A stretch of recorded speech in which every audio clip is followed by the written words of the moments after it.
June 1940. Europe lays defeated beneath the Wehrmacht. German panzer columns have pushed aside resistance from Poland, Scandinavia, the Low Countries, and France.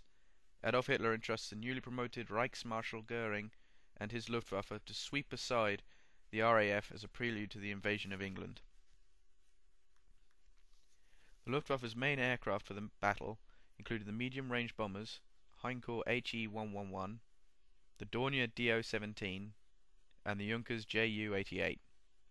Their fighter wing consisted of the Messerschmitt Me-109E, a superb short-range fighter, an equal match of the Spitfire, and the twin-engined long-range tactical fighter bomber, the Me-110C, which was of no match for the single-engine fighters of the RAF due to its lack of maneuverability and speed. Its one saving grace was its maximum firepower. They also possessed the excellent Ju-87 Stuka dive bomber. Despite its accuracy and its usage during Blitzkrieg, the Stuka, like the 110, suffered from a lack of maneuverability, and unlike the 110, from a forward-firing armament. It was easy prey for the RAF. The stage was set for the air offensive on Britain. Luftwaffe 2, in the north of France, covered the Channel, and due to its proximity in Britain, it had the majority of the Me-109 bases. Luftwaffe 3, in the northwest of France, housed about a third of the medium bomber bases for strikes against Southampton, Plymouth and Portsmouth, as well as the Stuka bases for convoy strikes. For protection, they had the 109 flying JG2 and 53. Luftwaffe 5, under the command of Hans-Jürgen Stumpf, was based in Norway and Denmark, and was responsible for raids in the north of England. Operation Sea Lion was to take the form of a large seaborne attack from Cherbourg to Calais, and landing from the Isle of Wight to Ramsgate. The Channel had to be cleared for the invasion to take place. German tacticians also argued that it would draw the RAF out, where their 109s would have a longer time to engage the enemy.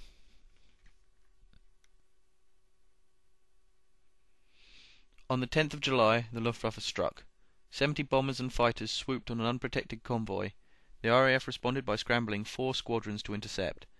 The Luftwaffe lost 4 aircraft to the RAF's 3. The convoy lost only 1 ship and sailed on. The next day, a second convoy in Lyme Bay was raided. 9 RAF planes launched, only to find themselves desperately outnumbered 7-1. The convoy escaped, but the RAF lost 3 fighters for 1 German Stuka.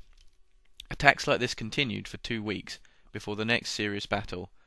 On the 25th of July, 61 German planes sank 5 ships from a convoy of 21. 6 more were damaged, with a further 3 being sunk by E-boats of the German Navy. 27th of July saw 2 Royal Navy destroyers being sunk by the Luftwaffe, forcing the Navy to pull the ships from Dover to the relative safety of Portsmouth. 8th of August saw a convoy of 25 ships trying to sneak up the Channel under the protection of the Royal Navy anti-aircraft destroyers. The E-boats attacked first and sank 3. Large formations of Stukas and 109s appeared over the Isle of Wight, and the RAF sent 7 squadrons to intercept.